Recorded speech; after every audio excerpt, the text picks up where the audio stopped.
नमस्कार सर्वांना, श्री स्वामी समर्थ. तुम्हा सगळ्यांचं आपल्या चॅनलमध्ये खूप खूप मनापासून स्वागत आहे. आजचा दिवस तुम्हाला खूप छान आनंदाचा जाऊ दे हीच महाराजांच्याकडे प्रार्थना करते आणि आजच्या व्हिडिओला सुरुवात करूया. तर आजच्या व्हिडिओमध्ये आपण आपल्या घरावर जी सततची आर्थिक टंचाई येते किंवा आर्थिक प्रगती म्हणू आपण होत नाही किंवा सतत पैशाची चणचण भासते, खूप कष्ट करून खूप मेहनत घेऊनही काहीच फरक पडत नाही घरातल्या परिस्थितीत. महिन्याकाठी महिनाभर आपण खूप राबतो, कष्ट करतो, पण महिन्याकाठी दुसऱ्याकडे पैसे मागायची जर वेळ येत असेल तर आजची जी काही सेवा आहे किंवा उपाय आहे तो तुम्ही नक्की करा. 100% तुमच्या घराच्या आर्थिक परिस्थितीमध्ये तुमच्या जे काही घरामध्ये आहे ती नक्कीच घरातली परिस्थिती जी आहे ती सुधारेल आणि माता लक्ष्मी तुमच्यावरती प्रसन्न होईल किंवा राहील. तर बघा, आपल्या घरामध्ये सतत पैशाची चणचण का भासते, तर कुठेतरी आपल्या घरामध्ये सुद्धा माता लक्ष्मीच्या सेवा कमी पडत असतात, आपल्या हातून सेवा कमी होत असतात, आपलं तिच्याकडे दुर्लक्ष होत असतं. बघा, माता लक्ष्मी खूप चंचल आहे, आपल्या हातून कधी निसटून जाईल हे तिला म्हणजे असंच तिला होतं असतं आणि तिला आपल्याकडे स्थिर कसं ठेवायचं हे आपल्या हातात असतं. जर ती आपल्या घरात राहावी, अखंड स्थिर राहावी, आपल्या घरात कधीच पैशाची कमी पडू नये, सतत पैसा येत राहावा, प्रगती व्हावी असं जर तुम्हाला वाटत असेल तर तिच्या सेवा आपल्या घरात झाल्या पाहिजेत.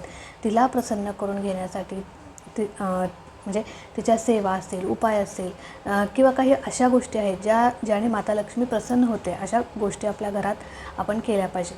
तर आता ताई म्हणाल की काय करायचं, तर बघा, मी असं म्हणत नाही की खूप मोठं काय करा. बघा, देव कधीच कुणाकडे काही मागत नसतो, फक्त तो भक्तीचा भुकेला असतो. तर आपण देवाची आठवण काढू तर देवाला आपली आठवण राहत असते, लक्षात घ्या. बघा, जसं आपण आपल्या गुरूंची सेवा करतो तसंच आपण आपल्या माता म्हणजे लक्ष्मीचीसुद्धा सेवा केली पाहिजे, माता लक्ष्मीची. कारण बघा, जगण्यासाठी पैसासुद्धा खूप महत्त्वाचा आहे आणि देऊन पण बघतो आणि घेऊन पण बघतो. बघा, पडत्या काळात आपण म्हणजे देव करतो आणि एकदा का दिवस चांगले आले की आपण देवाला विसरतो. मग हे कुठेतरी चुकीचं आहे, लक्षात घ्या. वाईट दिवस असो किंवा सुखाचे दिवस असो, देव किंवा ज्या काही सेवा आपण आहेत त्या आपण नेहमीच घरात केल्या पाहिजेत, घराच्या सुखासाठी, शांतीसाठी, समाधानासाठी. तर जर तुमच्यावरती सतत जर पैशाची चणचण भासत असेल, महिन्याकाठी दुसऱ्याकडे पैसे मागायची वेळ येत असेल किंवा सतत कर्जबाजारीपणा होत असेल, सतत कर्ज काढावं लागत असेल आणि कर्ज काढूनही दुसऱ्याचं देणं फिटत नसेल, एवढा मोठा डोंगर जर कर्जाला डोक्यावरती झाला असेल तर काय करायचं. ताई, आम्ही खूप कष्ट घेतो, मेहनत घेतो, पण काहीच आमच्या घरात प्रगती होत नाही, मग काय करू, मला सेवा सांगा, काही उपाय सांगा, अशा तुमच्या कमेंट्स येतात. तर आजची सेवा जी आहे आणि जी सेवा आमच्या कामाच्या व्यापातून किंवा आम्हाला करता येईल, सोपी होईल अशी आम्हाला सेवा सांगा. तर आजचा व्हिडिओ त्या संबंधीचाच आहे किंवा तुमच्या उपयोगाचाच आहे. तुम्ही नक्की सेवा करा. मी स्वतः ही सेवा करते आणि त्याचं फळ म्हणजे त्याचा अनुभव देखील येत राहतो. तर बघा, काय करायचं, जास्त काही का नाही. आता बघा, जेंट्स लोक अशा गोष्टींमध्ये जास्त लक्ष देत नाहीत, आपल्यालाच ह्या सगळ्या गोष्टी बारीक सारीक लक्षात ठेवाव्या लागतात, कराव्या लागतात. तर बघा, रोज आपण काय करतो, रोज संध्याकाळी दिवा लावतो, देवापाशी दिवा लावतो, अगरबत्ती लावतो, तुळशीपाशी दिवा लागतो. तर हे रोज आपल्याला करायचं आहे. कधीतरी उठून देवापाशी आता सकाळी एक देवपूजा आपण करतो, पण संध्याकाळीसुद्धा देवापाशी दिवा, तुळशीपाशी दिवा, धूप दीप अगरबत्ती या छोट्या छोट्या गोष्टींनी माता लक्ष्मी प्रसन्न होत असते. बघा, माता लक्ष्मीला खीरपुरीचाच नैवेद्य द्या किंवा असं काही मोठं करा, हे करा, हवन करा वगैरे असं काही नाही. या छोट्या छोट्या गोष्टींनी देवाला आपण प्रसन्न करून घ्यायचं असतं. तर बघा, माता लक्ष्मी कशाने प्रसन्न होते, तर तुम्ही रोजच्या रोज घरामध्ये तिची पूजा करायची आहे. देवपूजा तर आपण करतो, पण माता लक्ष्मीचं आगमन कधी आपल्या घरात होत असतं. बघा, विष्णू पुराणामध्ये सांगितलं आहे की माता लक्ष्मी 24 तासामध्ये 7 वेळा आपल्या दरवाजापुढे येऊन उभी राहत असते, पण ती कधी येते आपल्याला माहीत नसतं. पण संध्याकाळी 6:30 ते 7:30 या काळामध्ये ती 3 वेळा आपल्या घराच्या म्हणजे मुख्य दरवाजापाशी येऊन उभी राहते.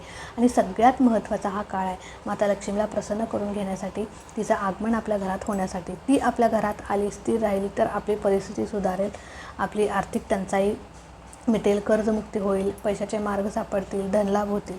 तर बघा, काय करायचं, संध्याकाळच्या वेळी देवापाशी दिवा लावायचा, धूप दीप अगरबत्ती लावायची, तुळशीपाशी दिवा लावायचा, जे काही अंगण आहे ते सुशोभित करायचं. सुशोभित करायचं म्हणजे काय, खूप काही रांगोळी काढा वगैरे असं का नाही, छानपैकी लोटून काढायचं. असं दरवाजापाशी केर नको, कचरा नको किंवा चपला पडलेल्या असतात त्या नको, असं स्वच्छ ठेवायचं, व्यवस्थित ठेवायचं. त्याच्यानंतर घरामध्ये येऊन दिवाबत्ती करायची. घरातलं जे काही म्हणजे घरात अजिबात अंधार ठेवायचा नाही. तुमचं जेवढं पण घर आहे, 2 खोल्या 3 खोल्या, त्या सगळं ह्या एवढ्या काळात म्हणजे 6:30 ते 7:30 या काळामध्ये तरी ॲटलिस्ट सगळं घर तुमचं लखलखीत पाहिजे, प्रकाशमय पाहिजे. कारण माता लक्ष्मीला प्रकाश, लखलखीत किंवा सुगंधी वातावरण ह्या गोष्टी खूप प्रिय आहे. जिथे लखलखीत प्रकाश आहे, जिथे सुगंधी वातावरण आहे, तिथे माता लक्ष्मी येतेच, तिला यावंच लागतं आणि ती येतेच, ती प्रसन्न राहते त्या घरावरती, लक्षात घ्या. आणि जर संध्याकाळच्या वेळी, तिच्या आगमनाच्या वेळी जर तुमच्या घरात लखलखीत प्रकाश असेल किंवा घर तुमचं प्रसन्न असेल, वातावरण सुगंधी असेल, तर नक्कीच तुमच्या घरात धूप दीप अगरबत्ती चालू असेल तर नक्कीच माता लक्ष्मी तुमच्या घरात येईल. बघा, अगदी छोटी गोष्ट आहे, पण ही तुम्ही रोज करा. या बाबतीत अजिबात कंटाळा करत जाऊ नका. तुम्ही ही गोष्ट रोज करा, नक्की याचा अनुभव तुम्हाला येईल. आता संध्याकाळच्या वेळी रोज काय करायचं बघा, गुरुमाऊली आपल्याला नेहमी सांगतात, आपल्या नित्यसेवेमध्ये सुद्धा ही सेवा दिलेली आहे. फक्त तुम्ही 1 महिना ही सेवा करून बघा, 100% तुम्हाला याचा रिझल्ट येईल, यात काही शंका नाही. तर आता काय करायचं, रोज 11 वेळेस तुम्हाला संध्याकाळी काय करायचं, दिवा लावायचा, अगरबत्ती लावायची, छानपैकी देवासमोर बसायचं आणि 6:30 ते 7:30 या काळात तुम्ही ही सेवा करायची आहे. फक्त एक स्तोत्र तुम्हाला म्हणायचं, पण ते म्हणत असताना कसं म्हणायचं बघा. आसन घ्यायचं, आसनावरती बसायचं. कुठलीही सेवा करत असताना आसनावरच बसायचं, कारण म्हणजे डायरेक्ट जमिनीवर तुम्ही बसाल तर ती सेवा त्या सेवेचं फळ आपल्याला मिळत नाही, ती भूमिदान होते किंवा त्याचं पुण्य आपल्याला लाभत नाही. म्हणून बसण्यासाठी नेहमी आसन घ्यायचं, आसनावरती बसायचं सगळ्यात पहिले. आणि रोज तुम्हाला नित्यसेवा करायची आहे. नित्यसेवा म्हणजे काय, तर स्वामीचरित्रातील 3 अध्याय, तारक मंत्र, 11 माळी ही रोज करायची आहे. रोज कधीही तुम्ही करा, पण करा. दुपारी 12 ते 12:30 या वेळेत तुम्ही करायचे नाही, पण इतर वेळी दिवसभरामध्ये ही सेवा तुम्ही करायचीच आहे, कळालं. आता त्याच्यानंतर ही सेवा म्हणजे नित्यसेवा कधीही करू शकता, पण आता ही लक्ष्मी प्राप्तीची जी सेवा आहे ती कधी करायची, संध्याकाळी करायची, 6:30 ते 7:30 या काळात. तर एखाद दिवस इकडे तिकडे झालं, थोडा उशीर झाला, थोडी लवकरच तुम्ही सेवा केली तरी चालते, काही हरकत नाही. कधी आपल्याला ऑफिसमधून यायला उशीर होतो, घरातील काही कामं असतात, हाऊसवाईफ असतात, त्यांना लहान मुलं असतात, काहीतरी असतं, त्याच्यामुळे एखाद दिवस इकडे तिकडे झालं तरी काही हरकत नाही, कळालं. फक्त मनातला भक्तिभाव महत्त्वाचा आहे, आपण किती मनापासून सेवा करतो ते महत्त्वाचं आहे, लक्षात घ्या. तर आता म्हणजे शक्य होईल तेवढं संध्याकाळी दिवे लागणीनंतर ही सेवा आवर्जून करा, कारण त्यावेळी माता लक्ष्मीचा आगमनाची ती वेळ असते म्हणून. आणि ज्यावेळी फिरत असते त्यावेळी जर तुमच्या घरात सेवा असेल तर तिचं लक्ष नक्कीच तुमच्या घरावरती पडणार. तर बघा, तर काय करायचं, श्रीसूक्त जे आहे ते श्रीसूक्त माता लक्ष्मीची सगळ्यात आवडती सेवा आणि प्रभावी सेवा आहे, जी तिला खूप आवडते. आणि ज्या घरात श्रीसूक्ताचं रोज पठण होतं त्या घरातून माता लक्ष्मी कधीही जात नाही, कधीही त्या घरावरती रुसत नाही, कधीही त्या घरात दरिद्री येत नाही, गरिबी येत नाही. कायम माता लक्ष्मी त्या घरावर प्रसन्न असते. मग पैशाची चणचण त्या घरात कधीही भासत नाही. अगदी म्हणतो ना की सगळं सुख समाधान त्या घरामध्ये असतं एका स्तोत्रामुळे. तर बघा, आता मी ताई नुसतं स्तोत्र म्हटल्याने सगळं होतं का, तर नाही, आपले कष्ट पण तेवढे प्रामाणिक पाहिजेत. बघा, कष्टाला तर नशिबाची साथ हवी असेल तर या सगळ्या सेवा करणं म्हणजे ह्या छोट्या मोठ्या सेवा करणं आपल्याला खूप महत्त्वाचं असतं. बघा, खूप कष्ट करतो आहे, मेहनत घेतो आहे, पण त्याची चीजच होत नसेल तर काय उपयोग आहे. म्हणून त्याच्या कष्टाची चीज व्हावी असं जर वाटत असेल तर ही सेवासुद्धा तुम्ही नक्की करा. नक्कीच नशिबाला तुमच्या या देवाची साथ मिळेल आणि तुमच्यावरती जे काही कर्ज आहे, जे काही दुःख आहे, गरिबी आहे, ते निघून जाईल. तर बघा, मी सेवा ही स्वतः करते रोज. आता तुमचं खूप दुःख, खूप संकट मोठं आहे, खूपच पैशाची म्हणजे खूपच चणचण आहे, तर तुम्ही रोज 1 महिना ही सेवा करून बघा आणि अनुभव घेऊन बघा. 1 महिन्यानंतर तुम्ही रोज 1 वेळेस म्हणा, पण 1 महिना तुम्ही ना रोज 11 वेळेस म्हणायचं. संकल्पयुक्त पण करू शकता बरं का, संकल्पयुक्त करा, विना संकल्प देखील करू शकता. संकल्प करत असताना सगळ्यात पहिले संकल्प करा आणि मग त्याच्यानंतर सेवेला चालू करा, कळालं. आता सेवा कशी करायची, आसन घेतलं, आसनावरती बसायचं, त्याच्यानंतर सगळ्यात पहिले 1 माळ स्वामींची घ्यायची. 1 माळ म्हणजे श्री स्वामी समर्थ, श्री स्वामी समर्थ, श्री स्वामी समर्थ 1 माळ घ्यायची, कळालं.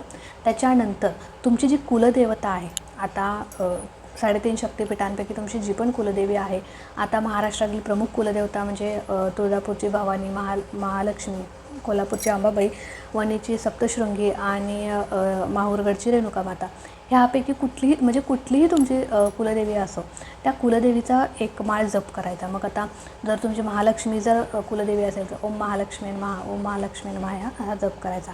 किंवा जर तुम्हाला तुमची कुलदेवीच माहीत नसेल तर तुम्ही ओम म्हणजे 99 मंत्राचा जप करायचा. ओम ऐं ह्रीं क्लीं चामुंडाय विचे. हा 99 मंत्र काय आहे तर तुमची जी कुलदेवी आहे त्या कुलदेवीपर्यंत ही सेवा पोचते.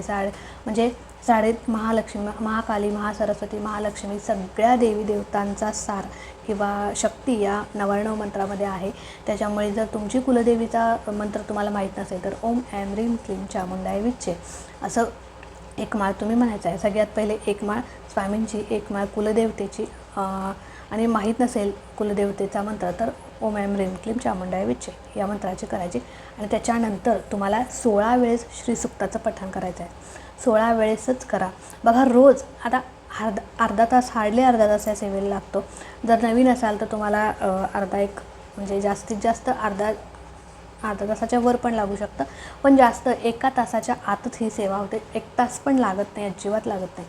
फक्त 16 वेळेस तुम्हाला ही श्रीसुक्त म्हणायचं आहे. रोज 1 महिना तुम्ही 16 वेळेस म्हणून बघा. संकल्पयुक्त तुम्ही 11 दिवस ही सेवा करा, 21 दिवस करा, 51 दिवस करा, 108 दिवस देखील करू शकता.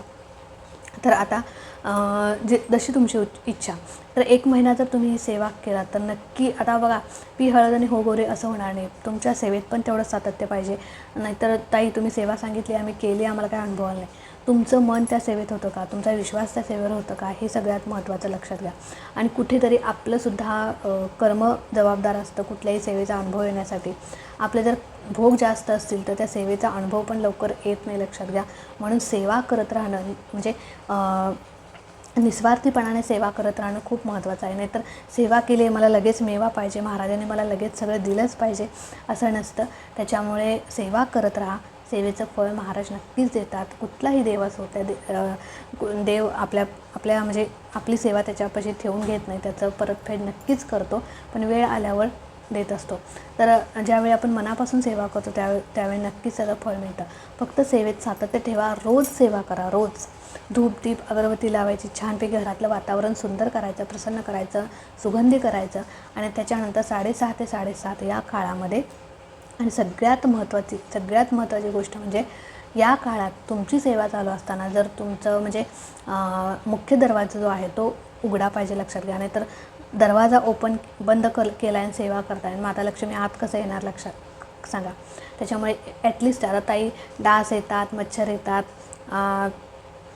जर जाळीचं दार असेल तर ते लावून तुम्ही थोडं तरी बाहेरची हवा आत येऊ दे या काळात. किंवा दरवाजात थोडा वेळ तर म्हणजे म्हणतात ना की 3 सांजेच्या वेळी आपलं लक्ष्मी घरात यायची वेळ असते, त्यामुळे प्रत्येकजण दार हे उघडंच ठेवत असतो. त्याच्यामुळे थोडा वेळ तरी मुख्य दरवाजा तुम्ही ओपन ठेवा. तुमची सेवा चालू असताना तरी ॲटलिस्ट ठेवा. तर अशा प्रकारे ही सेवा करा.